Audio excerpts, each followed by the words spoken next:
Partners, welcome to local film studios. ఇప్పుడు మన కొత్త లాగ్ తో మీ ముందుకు వస్తాను. ఆ లాగ్ లోకల్ లాగ్.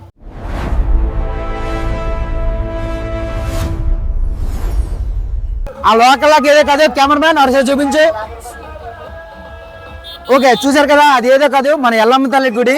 ఓకే, చూసారు కదా, ఈ ఎల్లమ్మ తల్లి గుడి గురించి పూర్తి చరిత్ర మీకు చెప్పడమే కాదు, మీకు చూపిస్తాను కూడా. చూడండి. ఎల్లమ్మ బాయిలోన వెలిసిన తల్లి మా బలకంపేటెల్లమ్మ తల్లి, అమ్మోరు గదిలింది తల్లి మా బలకంపేటెల్లమ్మ తల్లి.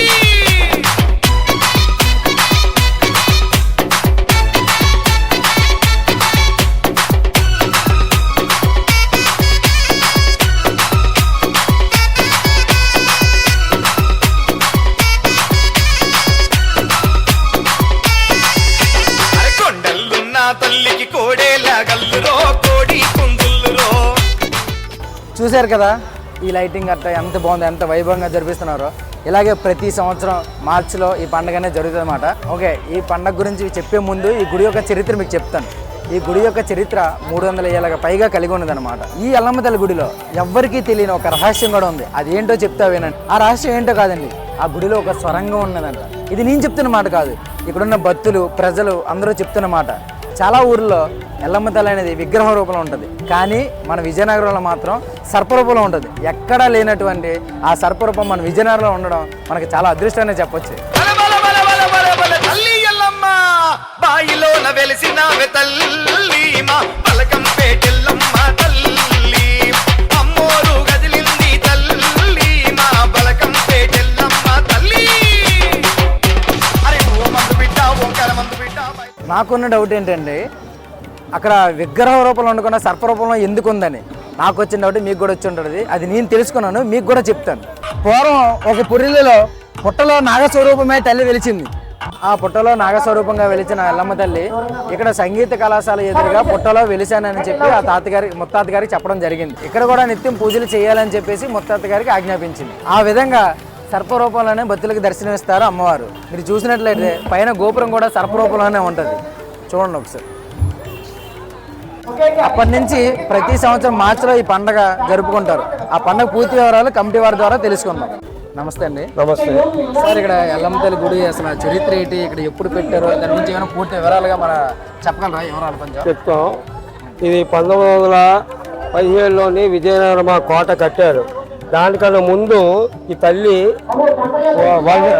అంటే వలిసిన తర్వాత ఆ కోటకి విజయనగర మహారాజులకి కోట సత్తమ్మ తల్లితో పాటు ఇక్కడ నాగదేవత కాపలా ఉంది. ఇక్కడ ఉన్న ప్రజలకి ఎల్లప్పుడూ ఈ కష్ట సుఖాలు ఎటువంటి ఉన్నా అటువంటి దానికి కాపాడే తల్లి నాగతల్లి ఈ ఎల్లమ్మ తల్లి. ఈ ఎల్లమ్మ తల్లి వల్ల ఇక్కడ చుట్టుపక్కల ప్రాంతాల వల్ల వాళ్ళందరూ సంతోషంగా ఆరోగ్యంగా బాగా ఉంటున్నారు. ఇప్పుడు మీకంటే ఒక కమిటీ అది ఉంది కదా, ఆ కమిటీ ఎప్పుడు ఏర్పాటు చేశారు, ఇప్పుడు ఎన్ని సంవత్సరాలు జరుగుతుందో కొంచెం మనం చెప్తారు. గుడి కమిటీ సుమారు 10 సంవత్సరాలు అవుతుంది. ఈ 10 సంవత్సరాల్లో గుడి డెవలప్మెంట్ చేసి ఈరోజు ఇంతమంది జనాభా ఈ భక్తులు రావడం కారణం ఏంటంటే డెవలప్మెంట్ కమిటీ ఉండబట్టి ఈ భక్తులు కూడా ఇంతకుముందు కమిటీ లేకపోవడంలో వచ్చి పెద్దగా ఉండేది కాదు. కమిటీ ఏర్పడినప్పుడు గుడి డెవలప్మెంట్ అయిన తర్వాత జనాభా కూడా గుర్తించి డొనేషన్ రూపంగా మా భక్తులు ఎక్కువ మంది అయ్యి అభిమానం ఎల్లమ్మ తల్లి మీద అభిమానం ఏర్పడింది. అసలు ఎల్లమ్మ తల్లి పండుగ ఎన్ని రోజులు చేస్తారో అసలు దాని గురించి కొంచెం చెప్పండి మనకి. ఎల్లమ్మ తల్లి పండుగ అనేది తొలేలు అనేది ఈ తొలేలు మరియు సిరిమాను అనేది 2 రోజుల కార్యక్రమం. అది సుమారు శివరాత్రి రోజు నుంచి ఎల్లమ్మ తల్లికి 9 రోజులు ముహూర్తం పడుతుంది. ఆ ముహూర్తం పడిన తర్వాత నుంచి సుమారు తొలేలుగా సిరిమానుగా కార్యక్రమాల్లో భక్తులు పాల్గొంటారు. అసలు తొలేలు అంటే ఏం చేస్తారు, ఎలా జరుపుతారండి? అది తొలేలు అంటే ఇంకేం లేదు, భక్తులు వచ్చి ఏమైనా మొక్కులు ఉన్నాయంటే ఆ మొక్కులు పట్టుకొని వచ్చి ఆ పుట్ట దగ్గరికి వచ్చి దండాలు పెట్టుకొని ఆ తాలూకా ఆచారాలు ఏదైతే ఉన్నాయో అదంతా అక్కడ దండం పెట్టుకుని వాళ్ళ కోరికలు కోరుకుని వెళ్తారు పెళ్ళైన రోజు. అలాగే శివరాత్రి, అలాగే సినిమాలో ఉంది. సినిమాను కూడా సినిమాలో తల్లి అంటే తిరుగుతుంది. సినిమాలో తిరిగినప్పుడు జనాలు వచ్చేసి అందరూ కూడా దీవించి అతను దీవెన తీసుకోవడానికి వస్తారు జనాభా. ఇప్పుడు ఆ కమిటీ వారు చెప్పడం జరిగింది కదా, అసలు సిరిమానోత్సవం ఎలా జరుపుతారు అనుకుంటే మన పైడిజలంబారు పండగలాగే రథం పెట్టి రథం పైన ఒక బుట్ట పెడతారండి. బుట్ట పెట్టి బుట్టలో పూజారి గారిని కూర్చొని పెట్టి 3 సార్లు అటు ఇటు తిప్పుతారండి. తిప్పితే అందరితో సిరిమానోత్సవం ముగుస్తుందండి. ఈ సిరిమానోత్సవంలో బుట్టలో కూర్చొని పెట్టారు తల్లిని, అందరినీ ఆశీర్వదించాలని చెప్పేసి బుట్టలో కూర్చొని పెట్టి సిరిమానోత్సవంలో 3 సార్లు అటు ఇటు తిప్పడం జరుగుతుంది. ఓకేనండి, మన ఎల్లమ్మ తల్లి గురించి ఎంతమందికి తెలుసో కింద కామెంట్ చేయండి. అదే తెలియని వాళ్ళకి తెలిస్తే వాళ్ళు కూడా కింద కామెంట్ చేయండి. ఎక్కడి నుంచి చూస్తారో కూడా కామెంట్ చేయండి. సో చూసారు కదా, ఇక్కడతో ఈ లాగ్ అనేది పూర్తయింది. ఈ ఎల్లమ్మ తల్లి గురించి, ఎల్లమ్మ తల్లి చరిత్ర గురించి మీరు మన విజయనగరం మొత్తం తెలిసేటట్టు చేయండి.